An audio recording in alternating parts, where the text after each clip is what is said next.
कवने बिरछिया चिरई खोतवा लगवलू जाके। कवने बिरछिया चिरई खोतवा लगवलू जाके।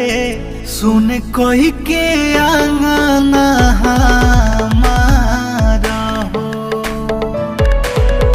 उड़ गइलू पखिया पसार हो।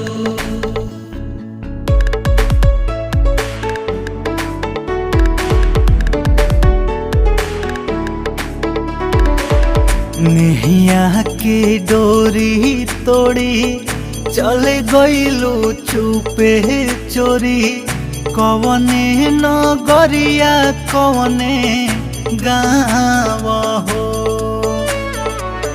खोजिले मन में बन में